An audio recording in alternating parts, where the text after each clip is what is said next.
অবশেষে বাধ্য হলে হুইয়ার ও সুপারকে পূর্ববর্তী দায়িত্বে ফিরিয়ে আনতে। তত্ত্বাবধায়কের কার্যাবলী পরিচালনা করার পর কিতাব পাঠ ও দস্তরখানার কাজ পরিচালনা করতে বেশ হিমশিম খাচ্ছিলাম। আর যদি অনুমতি প্রদান করেন তবে এখন দৈনিক কাজের ফিরিস্তি পেশ করব। তুমি এখন মহলের তত্ত্বাবধায়ক হিসাবে নিযুক্ত। তুমি দেখে শুনে সবকিছু ঠিক মতো পরিচালনা করবে। আমাকে ফিরিস্তি পেশ করার কোনো দরকার নেই। আমি তোমাকে বিশ্বাস করি। আশা করছি আমি আপনার বিশ্বাসের মর্যাদা রাখতে পারবো। কর্মদক্ষতা রয়েছে, যদি না থাকতো তাহলে এ পর্যায়ে পৌঁছাতে পারতে না। চিরুনি যদি শিথিল মাঝখানে পড়ে, চুলগুলো এমনিতেই সুবিন্যস্ত হয়ে যায়।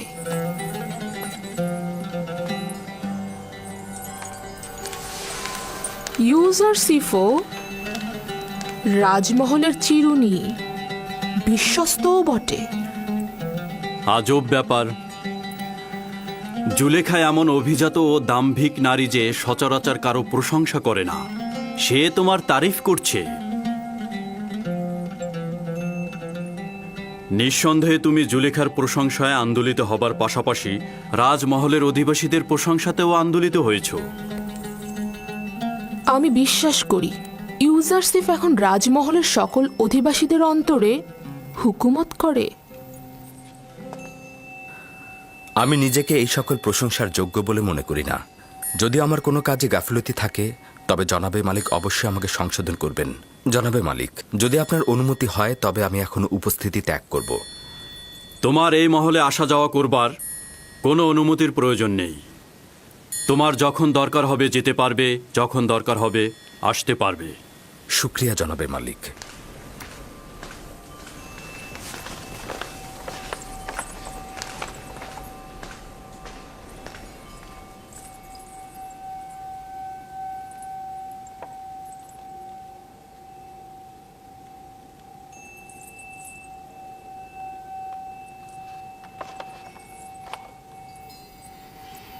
কিছু কি ঘটেছে? ইউজারশিপ পূর্বেও আমার সাথে অনেক বেশি অন্তরঙ্গ ছিল,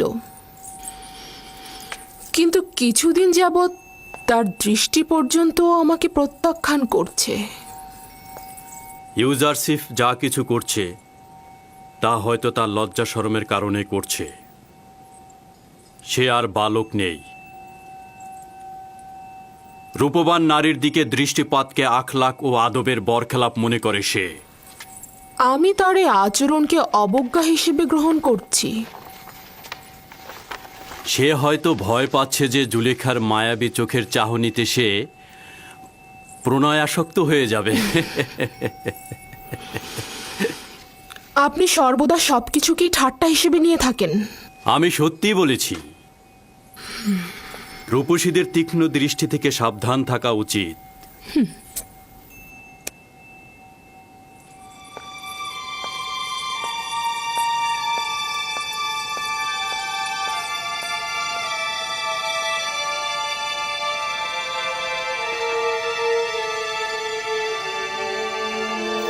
জুলেখা ও ইউজারশিফের আচরণ স্বাভাবিক ছিল না। এমন কিছু কি হয়েছে যা আমি জানি না?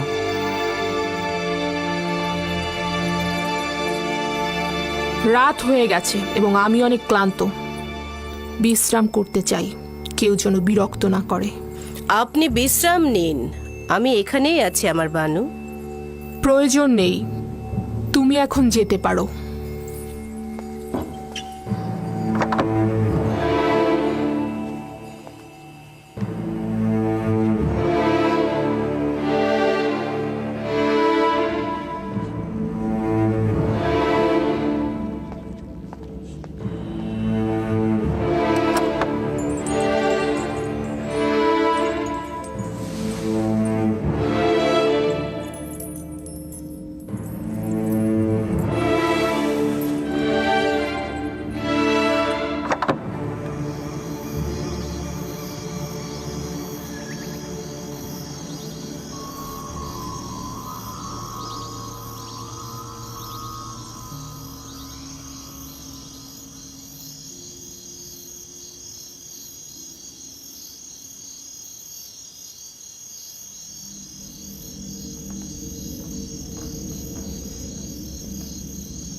খোদাবন্দ, নিজেকে আপনার পানে সমর্পণ করেছি।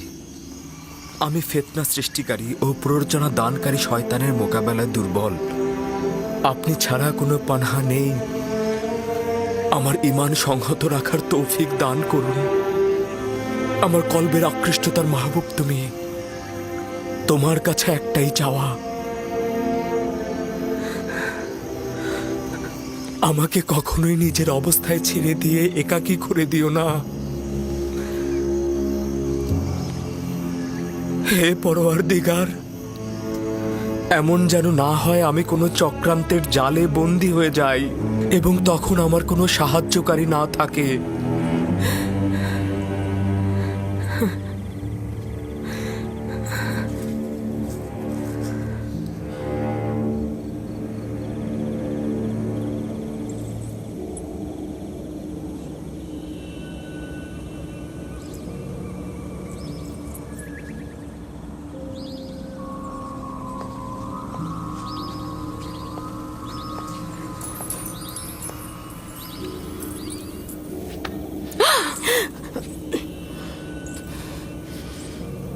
নাদান হস্তি, আমার জানের কসম, তুমি কি চাও? কেন আমার থেকে তুমি দূরে থাকছো না?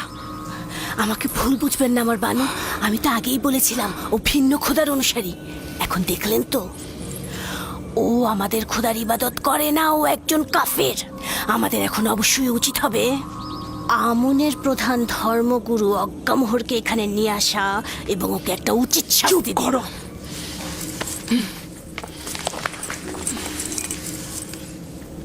যদি ইউজারসিফের ঈমান নিয়ে একটি কথাও প্রকাশ করো, যদি তার উপরে কোনো বিপদ নেমে আসে, তাহলে তোমার জান আমি নিয়ে নেব। ইউজারসিফকে আমি জীবিত অবস্থায় চাই, তার ঈমান নিয়ে আমার কোনো কাজ নেই, বুঝতে পেরেছো?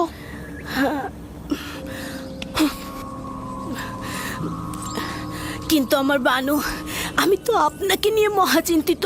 সে তো আপনার ঈমান ধ্বংস করে দেবে। এটা তোমার না ভাবলেও চলবে। তুমি আমার সেবিকা, আমার প্রতি অনুগত থাকো। আর যদি এই আচরণেই অবিচল থাকতে চাও, তাহলে আমাকে বলো, আমি আমার নিজের কর্মপন্থা নির্ধারণ করে নেব। তাই হবে, তাই হবে। না আমি ইউজারসিফের কিছু দেখেছি, না আমি কিছু শুনেছি। ইউজারসিফের সব রহস্যই থাকবে।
নাদান হস্তি একটা প্রস্তাব দিতে চায়, কর্ণপাত করবেন?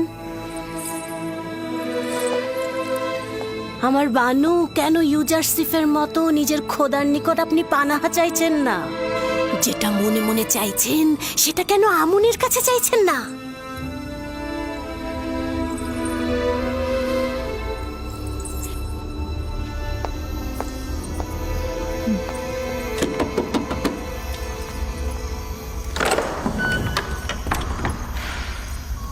দরুদ মহান বানু। এই গভীর রাতে কি মনে করে? ইবাদতের জন্য এসেছি।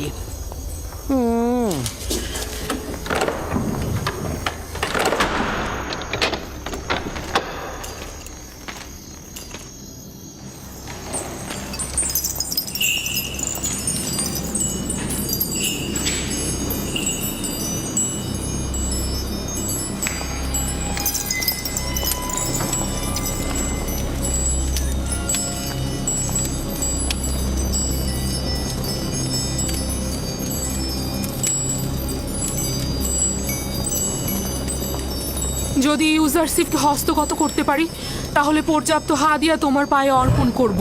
তুমি ব্যতীত আমার তো আর কোনো খোদা নেই, আমাকে সাহায্য করো। আমি তাকে ভালোবাসি, সে আমার সম্পদ, সে আমার কেনা গোলাম। কিছু একটা করো যেন সে আমার ফরমানের ওপর তার আনুগত্য স্বীকার করে। আমাকে সাহায্য। হয়েছে সম্মানিত বানু? এই গভীর রজনীতে আমন তো ঘুমিয়ে আছেন, তাই বলছিলাম যে এত রাতে আমন খোদাকে বিরক্ত করা ঠিক হবে না আমার বানু। আপনি যখন প্রার্থনা করবেন আমুনের কাছে দোয়া চাইবেন যেন আমার উদ্দেশ্য হাসিল হয়। আপনাকে এবং আমুনকে পর্যাপ্ত হাদিয়া প্রদান করব। সকালবেলাও কিন্তু আমনের কাছে তাগাত করা যেত। এই আমুনকে আমানত হিসেবে নিচ্ছি। আজ রাতে তার সাথে গোপনে প্রয়োজনীয় কথা বলবো।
জানি না কেন আমুন আমাকে সাহায্য করছে না।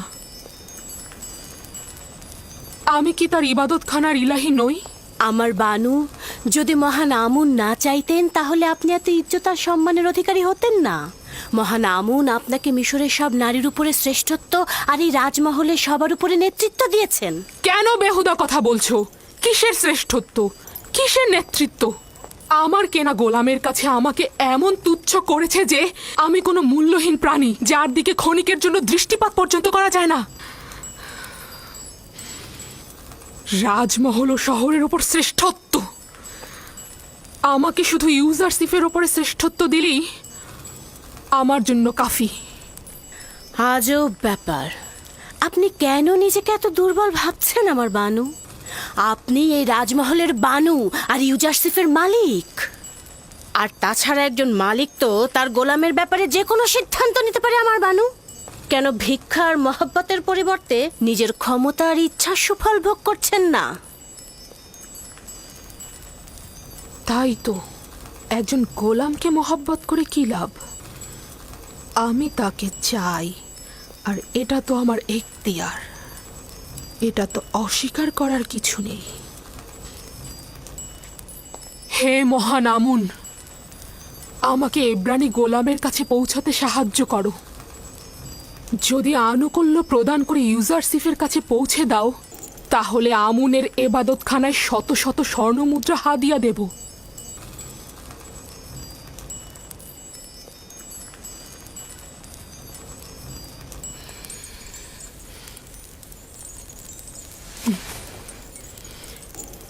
এই কামরাকে সর্বোত্তম উপায়ে সজ্জিত করো, তারপর আমাকে খবর দাও।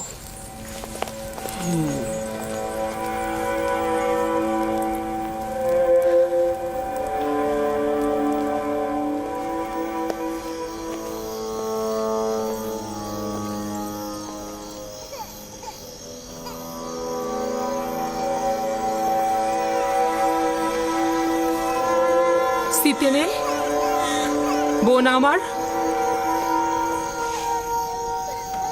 সিতেনে,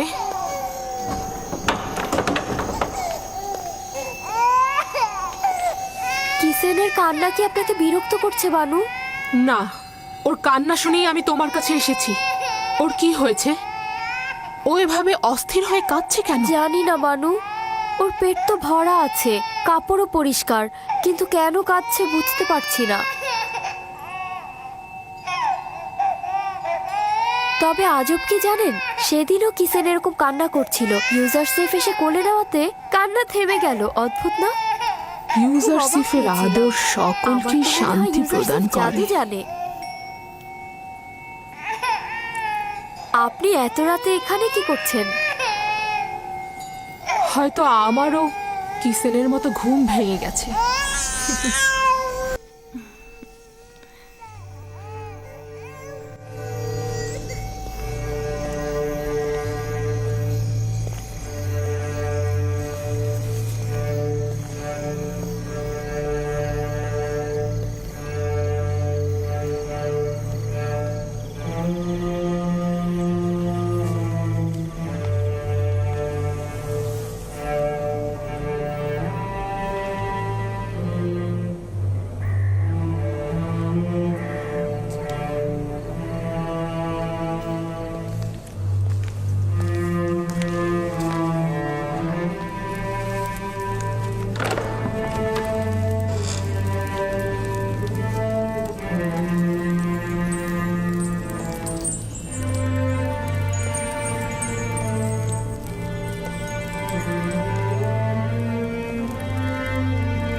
ইউজারসিফকে এখানে ডাকো।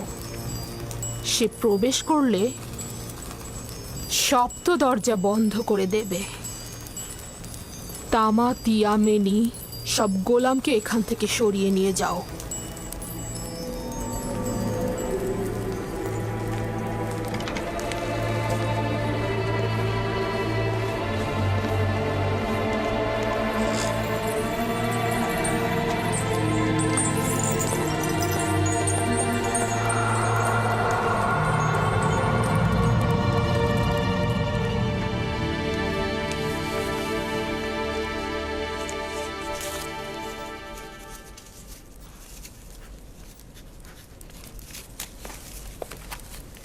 বানু জুলেখা আপনাকে তলব করেছেন।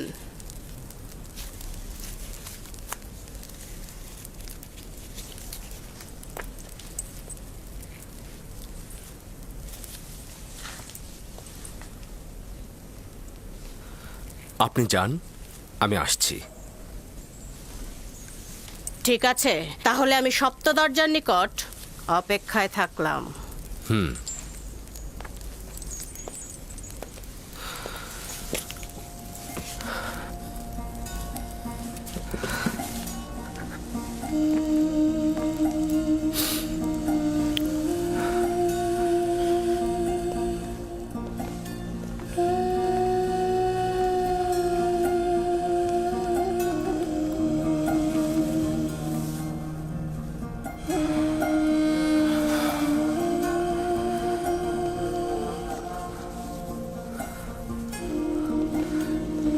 হে খোদা, আমাকে একা ছেড়ে দিও না। তুমি ছাড়া আমার আর কেউ নেই।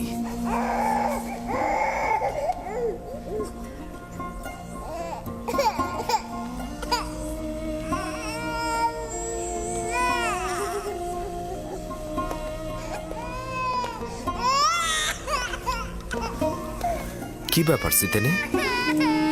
কিসেন আবার কেন এইভাবে কান্না করছে? আমি জানি না কি হয়েছে ওর। আমার মনে হয় আপনার ছোঁয়া পেলেও শান্ত হয়ে যাবে। কি হলো, শান্ত হচ্ছে না কেন? সম্ভবত তার এই কান্না অন্য কোনো কারণ থেকে। সম্ভবত তার নাজুক রুহ অলক্ষণে কোনো ঘটনার পূর্বাভাস পেয়েছে।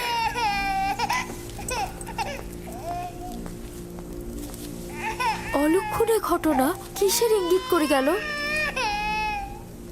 কিসেন কি তাহলে সেই কারণেই কান্না করে যাচ্ছে?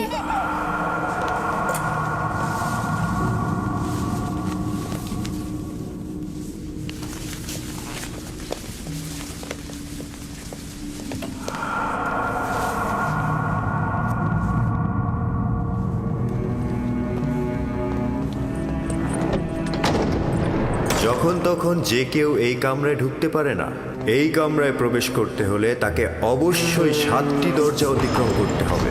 এই 7টি দরজা শক্তভাবে তালাবদ্ধ থাকে, আর তালাবদ্ধ অবস্থায় যে কেউ চাইলেই সেখানে প্রবেশ বা বাহির হতে পারে না। আর এই দরজাগুলোর চাবি শুধুমাত্র বানু জুলেখার কাছেই সংরক্ষিত থাকে।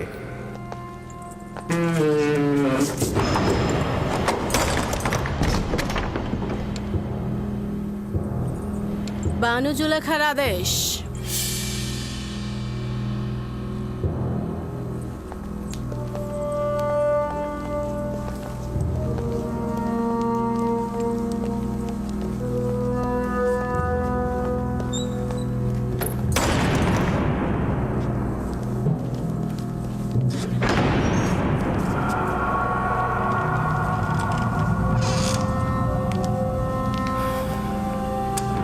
দরুদ বানু জুলেখা।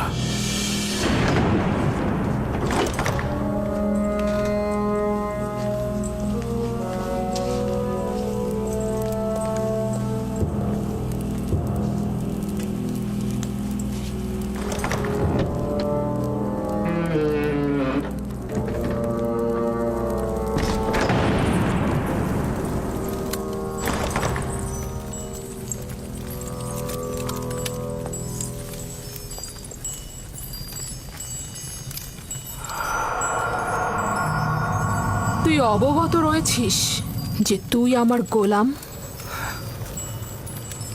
জি আমার বানু। এবং জানিস যে একজন গোলাম অবশ্যই তার মালিকের প্রতি আনুগত্য প্রকাশ করবে। এখন পর্যন্ত কোনো অবাধ্যতা দেখেছেন কি?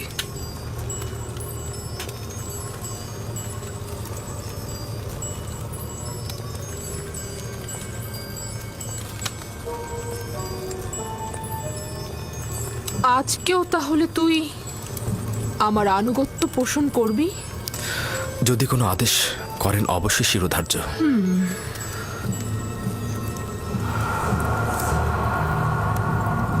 আজকে আমি নিজেকে তোর জন্য প্রস্তুত করেছি। খোদা তোমার কাছে পানা চাই। আপনি আমার কাছে কি চাচ্ছেন? খেয়ানত কি? আমি তো বলেছি আপনার কাছে সারা জীবন অনুগত থাকবো আমি, কিন্তু অনুগত আর বিশ্বাসের খেয়ানতের মধ্যে ভিন্নতা রয়েছে। আপনি আমার কাছে কি চাচ্ছেন? আমি তোর কাছে তোকে চাই। আপনার প্রতিদেবতার কাছে আমি বিশ্বস্ত। তিনি আমাকে মহব্বত করেন, তিনি আমাকে উন্নত স্থান দিয়েছেন। তার বিশ্বাসে খেয়ানত করব? আমাকে মহব্বত প্রকাশ করলে তাতে আমি তো খেয়ানতের কিছু দেখছি না। আমি আপনারও আপনার স্বামীর কাছে কৃতজ্ঞতা জ্ঞাপন করছি, কিন্তু তার মানে তো এই নয় আপনার মহব্বতের প্রতিদান দিতে গিয়ে আমি গুনার সাগরে ডুবে যাই। তুই আমার কাছে ঋণী। অবশ্যই তুই আমার মহব্বতের প্রতিদান দিবি, এবং একজন গোলাম হিসেবে তুই বাধ্য আমার আনুগত্য পোষণ করতে। যিনি আপনাদের দয়া আমার উপর বর্ষণে সাহায্য করেছেন তিনি হচ্ছেন আমার খোদা। সে কারণে আমি আপনাদের চাইতে বেশি এবং আপনাদের থেকে পূর্বে তার কাছে ঋণী। আমি নিজেকে ইজ্জতের তুঙ্গ থেকে তুচ্ছ অবস্থানে নিয়ে এসেছি যাতে তোকে হস্তগত করতে পারি। আমি অধিকার ছাড়বো না। আমি আমার ঈমান ও নিজস্ব চরিত্রকে সাময়িক কামনা বাসনার কাছে বিসর্জন করব না। আমি আর তুমি ছাড়া এই ঘটনা কেউ জানবে না। কিন্তু খোদাবন্দের নজর থেকে এটা আপনি কি করে গোপন করবেন? ও, তাহলে খোদাকে নিয়ে এত ভয়? আমিও তার কাছে লজ্জিত। এটা তো কোনো ব্যাপারই না। তোমার দৃষ্টি সহ্য করতে পারবো না। আমাকে ক্ষমা করো হে মহান আমুন। সে আর আমাদের গুনার সাক্ষী নয়। আমার ভয় মহাপরাক্রমশালী ও প্রখর দৃষ্টি সম্পন্ন খোদায়। ওই হাতে তৈরি আমুনকে ভয় পাওয়া তো অজ্ঞতা ও মূর্খতা ছাড়া আর কিছুই নয়। তুই আমাকে অজ্ঞ ও মূর্খ বললি? আমি তোর মতো শত লোককে পায়ের নিচে পদদলিত করতে পারি। আমার ঘোড়াগুলোর বিষ্ঠা পরিষ্কার করার মতো যোগ্যতাও তোর নেই, আর তুই কিনা মহান আমুনের কাছে আনুগত্য প্রকাশ করাকে মূর্খতা বলছিস? আমি আদেশ করছি, তুই পালন করতে বাধ্য, আর তা না হলে তোর কবর এখানেই হবে।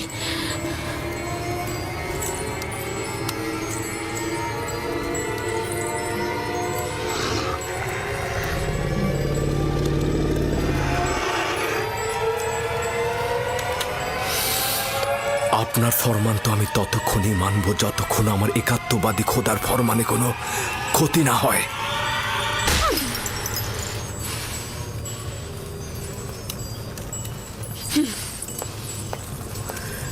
এখন এর সর্বোত্তম জবাব হতে পারে তোমার ন্যায় একই কাজ আমারও করা। হে খোদা তাআলা, তুমি আমার একমাত্র সাহায্যকারী। হে খোদার নবী, একাত্মবাদী খোদার পক্ষ থেকে পয়গম, আমরা আপনাকে ছেড়ে যাব না। জুলেখার মোকাবেলা না করে নিজেকে সংযত রাখুন। সে শয়তান দ্বারা পরিচালিত হচ্ছে। যেহেতু ইউসুফ তার কামনার প্রতি আনুগত্য করছে না, তাই সে জবরদস্তির আশ্রয় নিয়েছে। সে ক্রমাগত কৌশল করে যাচ্ছে। এটা শয়তানেরই ফাঁদ। পেছনের দরজা দিয়ে প্রস্থান করুন।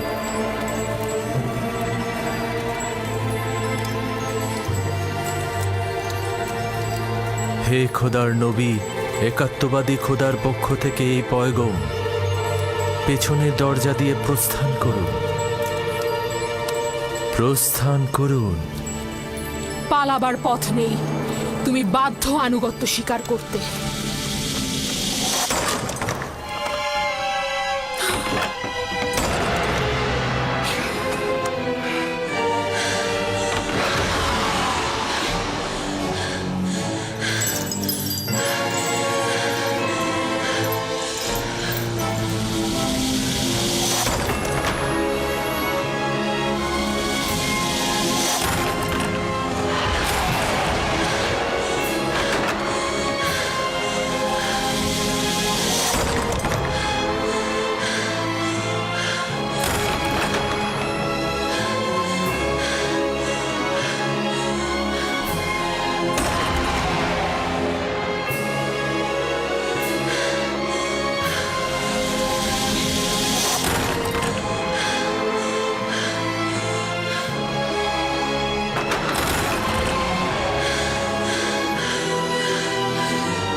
আমার মনে হয় এখানে কোনো খবর রয়েছে যার বিস্তারিত জানা দরকার।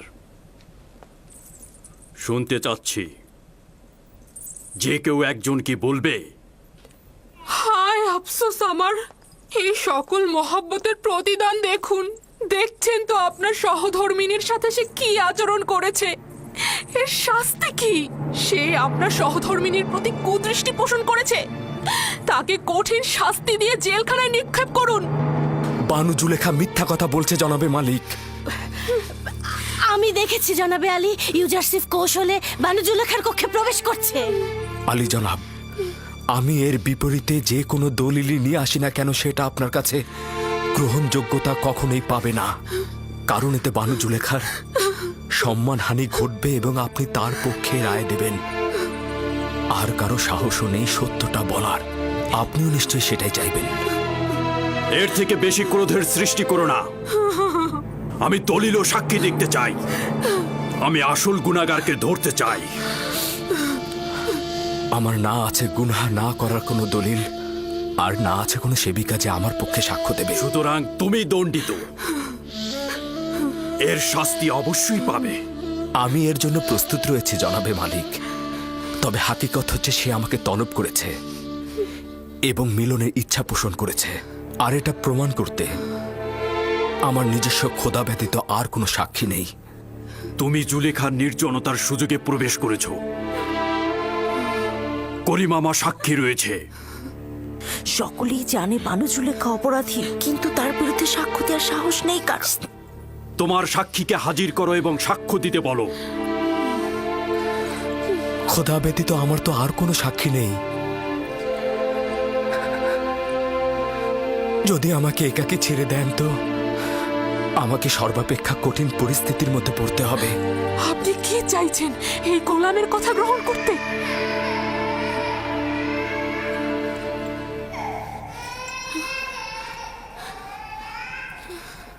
যদি নিজেকে নিষ্পাপ প্রমাণ করতে না পারো তাহলে এই মুহূর্তে প্রাণ বিসর্জন দেওয়ার জন্য প্রস্তুত হও। জনাবে আলী, আমি নিজে দেখেছি ইউজারসিফ রাজমহলের দিকে আসছিল। আসবার পথে সে বাচ্চাটির সঙ্গে খেলা করে এবং তারপর কৌশলে এই সপ্ত দরজা দিয়ে ঢুকে একটা একটা করে দরজা বন্ধ করছিল। আমি নিজের কক্ষে বিশ্রামরত অবস্থায় ছিলাম। তাকে নিজের শিয়রে দেখে চিৎকার করে সাহায্য চাইছিলাম, আর তখন সে পালাতে লাগলো। রুদামনকে এখানে ডাকো। ইউজারসিফের উচিত এখানেই শাস্তি পাওয়া।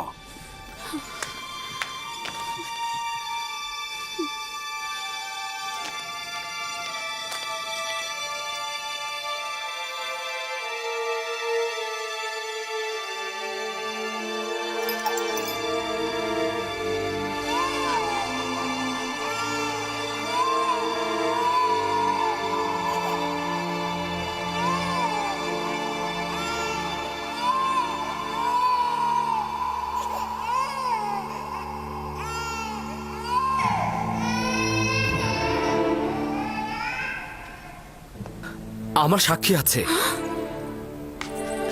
কে তোমার সাক্ষী? নিয়ে এসো তাকে। এই মুহূর্তে তাকে তলব করো। জি জনাবে মালিক, অবশ্যই আমি সাক্ষীকে হাজির করে সত্যটা প্রমাণ করে দেব। সে না আমাকে চেনে, আর বানু জুলেখাকেও চেনে না। সে না আমাকে সমর্থন করবে, আর এমনও নয় বানু জুলেখার সাথে তার কোনো দুশ্মনী রয়েছে।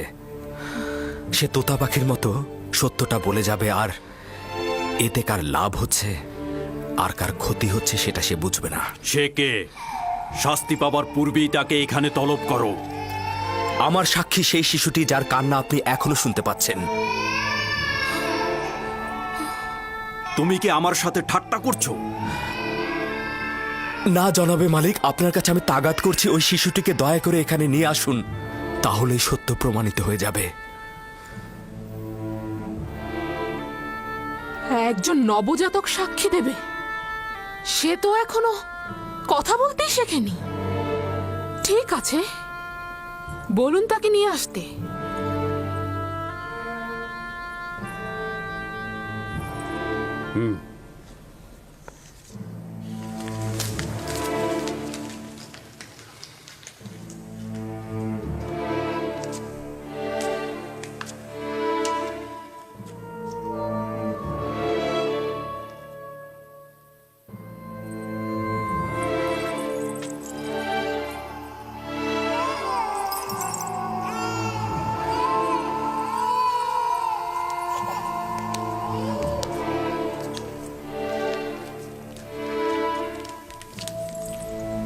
দরুদ আলী জনাব পুতিফার।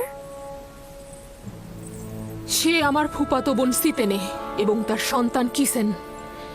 বলো তাকে সাক্ষী দিতে। কিসেনে কথা বলো। যা তোমাকে খোদাতালা শিক্ষা দিয়েছে তা তুমি এখানে বলো।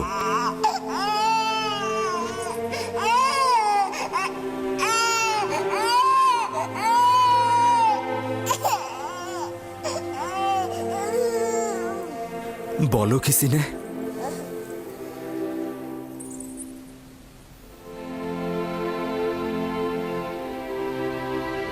একাত্মবাদী খোদার ফরমানে তার একটি বাক্য বলবো।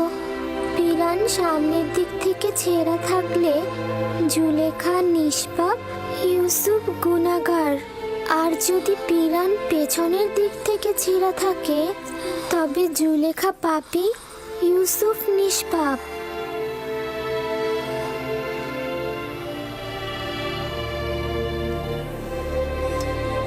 তুমি কি করে কথা বললে লক্ষ্মী সোনা আমার?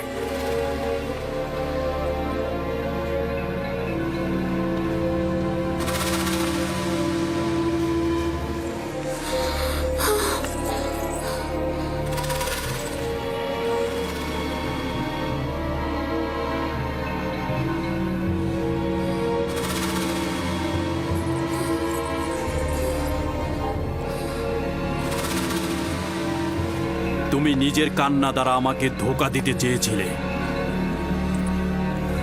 আসলে নারীদের প্রতারণার ফাঁদ খুবই বিশাল।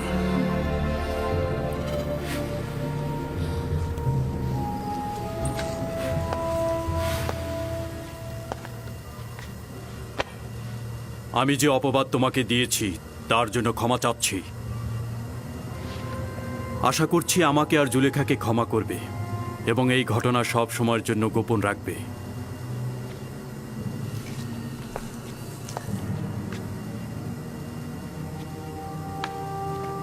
কারো অধিকার নেই এই ঘটনা সম্পর্কে কাউকে কিছু বলার। যদি এই ঘটনা কেউ প্রকাশ করে থাকো তাহলে তাকে কঠিন শাস্তি দেব। চলে যাও।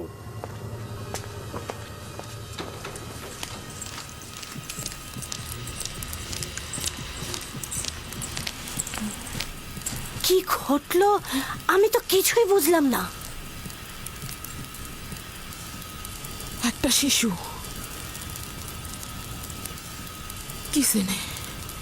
সিতেনের সন্তান, সে কথা বলেছে এবং সবকিছু প্রকাশ করেছে। একজন নবজাতক শিশু কি করে কথা বলতে পারে? কিন্তু সে তো বলল। কিন্তু কিন্তু এটা কি করে সম্ভব? আমি জানি না। ইউজারসিফ তাকে বলতে বলল এবং সে সব সত্যি সত্যি বলে দিল। অবাক করার বিষয় হলো শিশুটি একত্ববাদী খোদার নাম করে কথা বলা শুরু করে দিল। এটা জাদু। যদি বাচ্চাটি কথা বলেও থাকে তার জাদু ব্যতীত আর কিছু না। ইউজারসিফকে যা দেখছেন সে আসলে তা নয়, সে জাদুকর। সে বাচ্চাটাকেও জাদু করে ফেলেছে। আমার বিপক্ষে কারো সাক্ষী দেওয়ার সাহসী ছিল না, শুধুমাত্র এই শিশুটি। বানু, সে জাদুকর। সে জাদুকর এবং সে সবাইকে জাদু করে ফেলেছে। আমি বন্ধ করো কারি মামা।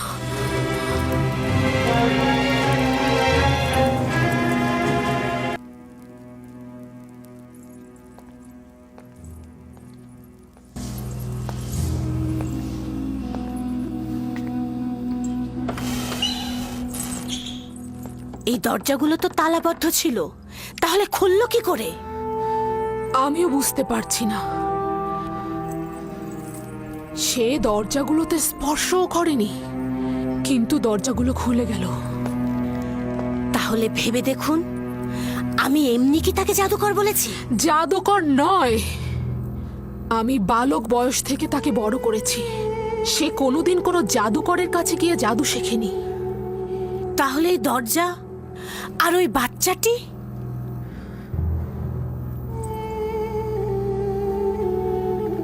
সত্যি তো। এই ইউজারসিফ কে?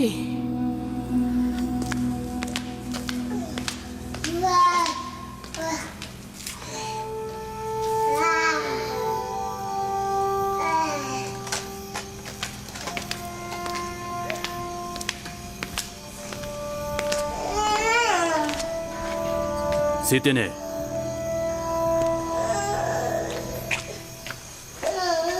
দরুদ আলী জনাব পুতিফার।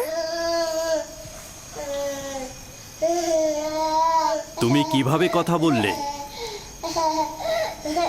আমার তো বিশ্বাসই হচ্ছে না।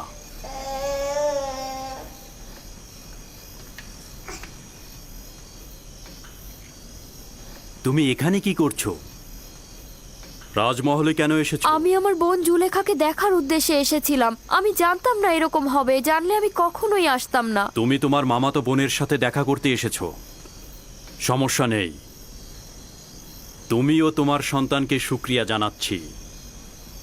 তোমরা যদি না থাকতে তাহলে জুলেখার ধোকায় পড়ে একজন পবিত্র যুবকের রক্তে নিজের হাতকে কুলুষিত করে ফেলতাম।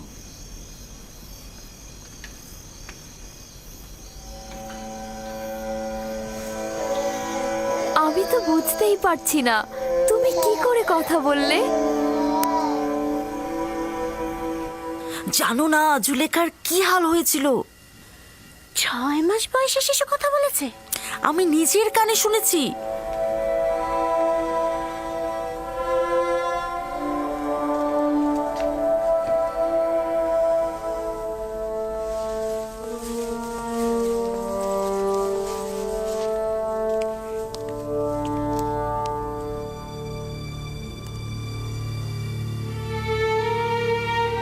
যদি এই খবর সর্বত্র ছড়িয়ে পড়ে তাহলে কি হবে?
তাদের নাকি দীর্ঘদিনের সম্পর্ক ছিল।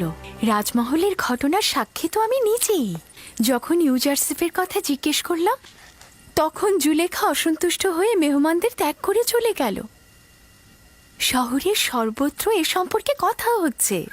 সে তো দাম্ভিকতা আর অহংকারের বলে মানুষকে সবসময় অবহেলা করেছে, আর এখন কিনা একটা গোলামের সাথে প্রেম করছে। ঠিক তাই মিশরের প্রধান সেনাপতি পুতিফারের স্ত্রী জুলেখা নিজেকে একজন গোলামের কাছে সমর্পণ করেছেন, যার পূর্ব পরিচয় একজন ভেড়ার রাখাল। কি ভেড়ার রাখালের সাথে? তাহলে তো অবশ্যই প্রধান খাদেম মক্কা মোহরকে বিষয়টা জানানো উচিত। জুলেখা ও পুতিফারকে এবার কিন্তু এত সহজে ছেড়ে দেওয়া হবে না। ঠিক তাই, এটাই সুযোগ জুলেখা ও তার স্বামী পুতিফারের মর্যাদা একেবারে ধূলিসাৎ করে দেবার।